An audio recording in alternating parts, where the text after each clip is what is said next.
कभी कभी एक छोटी सी भूल या यूं कहें कि एक पल का घमंड एक ऐसा दरवाजा खोल देता है जिसे बंद करना किसी के बस में नहीं होता।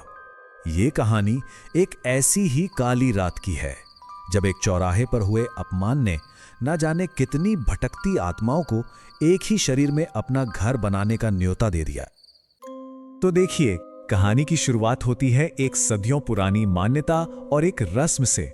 आधी रात का वक्त है और काले कपड़े पहने एक औरत एक चौराहे पर आती है। वो अपने साथ एक पोटली लाई है जिसमें से वो एक नींबू, एक लाल साड़ी और कुछ श्रृंगार का सामान निकालती है।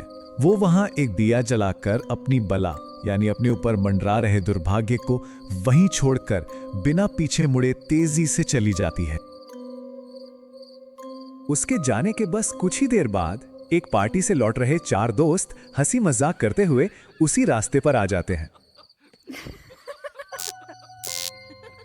उस गली की स्ट्रीट लाइट बार बार जल बुझ रही थी और अंधेरे में रास्ता ठीक से दिखाई नहीं दे रहा था।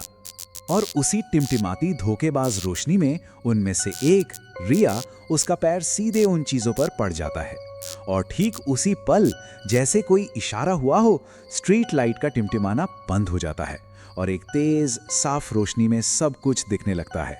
उसकी दोस्त नेहा ये सब देखकर बुरी तरह कांप उठती है और उससे माफी मांगने को कहती है, लेकिन रिया वो तो घमंड में हंसती है और उसका मजाक उड़ाते हुए जानबूझकर उस सामान को ठोकर मार देती है और चिल्लाकर कहती है, क्या फालतू बातें कर रही है, मैं कोई माफी वाफी नहीं मांग रही, देखती हूँ कौन सा भूत आता है मेरे पीछे। बस इस एक चुनौती के साथ उसने अपनी किस्मत पर मोहर लगा दी थी। और पता है, उस एक पल की गुस्ताखी की कीमत बहुत जल्दी चुकानी पड़ी और बहुत भयानक तरीके से। अपने कमरे में जब रिया सोने की कोशिश कर रही होती है तो उसे अपने ही कानों में अजीब फुसफुसाहटें सुनाई देती हैं।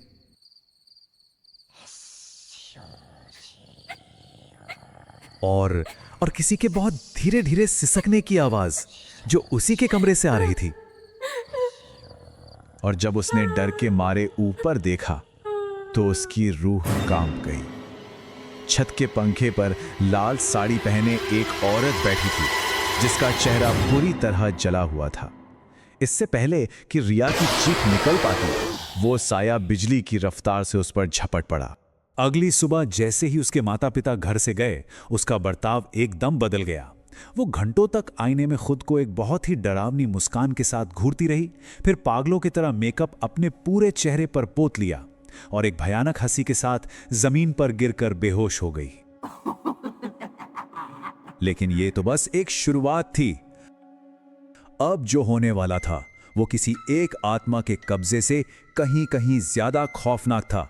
रिया का शरीर अब एक खुला दरवाजा बन चुका था। उसकी हालत तेजी से बिगड़ने लगी। वो भूखे जानवरों की तरह खाना खाती थी, यहां तक कि एक दिन उसने सबके सामने एक जिंदा कॉकरोच उठाकर खा लिया। ये देखकर उसके माँ बाप के होश उड़ गए और वो उसे फौरन अस्पताल ले गए, जहां हालात और भी ज्यादा बिगड़ गए। अस्पताल में उसी कमरे में भर्ती एक दूसरे मरीज की मौत हो गई। उसके कुछ ही देर बाद बेहोश पड़ी रिया अचानक उठकर बैठ जाती है और एक मरी हुई अनजानी आवाज में उस मरीज की बातें दोहराने लगती है। आप इस तरह रोइए मत मम्मी पापा, मेरी जिंदगी इतनी ही लिखी थी।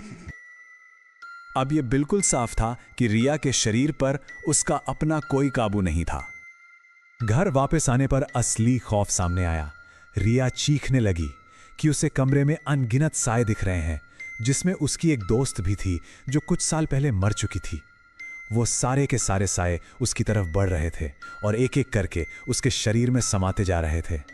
अचानक रिया का शरीर अजीब तरह से मुड़ने लगा और एक गूंजती हुई राक्षसी आवाज में कई आत्माएं एक साथ बोली, अब ये शरीर हमारा घर है और अगर हमें यहाँ से निकालने की कोशिश की तो ये भी हमारे साथ ही जाएगी। जब हर तरह की डॉक्टरी मदद नाकाम हो गई तो परिवार को यह समझ आ गया कि अब उन्हें किसी बहुत शक्तिशाली, किसी प्राचीन शक्ति की शरण में ही जाना होगा।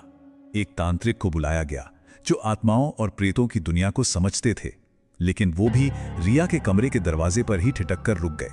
उन्होंने बताया कि रिया का शरीर अब सिर्फ एक शरीर नहीं रहा, बल्कि अनगिनत आत्माओं के लिए एक खुला दरवाजा बन चुका है और इसे बंद करना किसी एक इंसान के बस की बात नहीं है।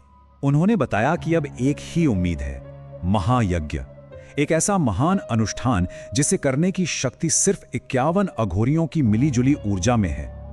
अघोरी, जो शमशान में साधना करने वाले शिव के सबसे उग्र और शक्तिशाली उपासक माने जाते हैं। अपनी बेटी को बचाने के लिए वो हताश पिता आधी रात को शमशान घाट पहुंचे और वहां ध्यान में लीन अघोरियों के पैरों में गिरकर अपनी बेटी की जान की भीख मांगने लगे।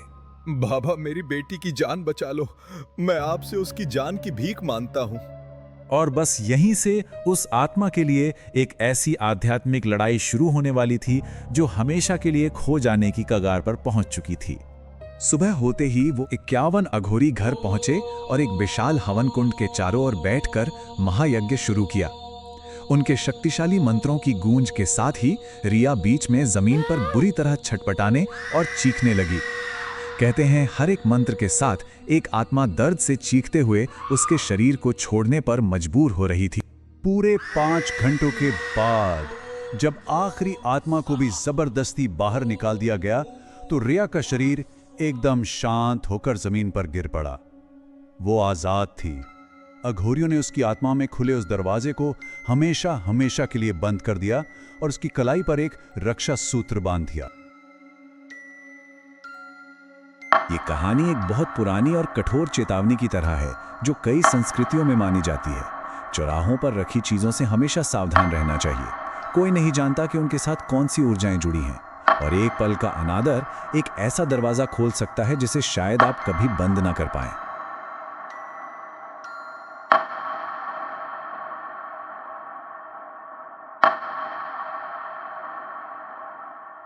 दोस्तों, अगर ये भयानक कहानी ने आपकी रूह कपा दी है तो अभी वीडियो को लाइक करना ना भूलें।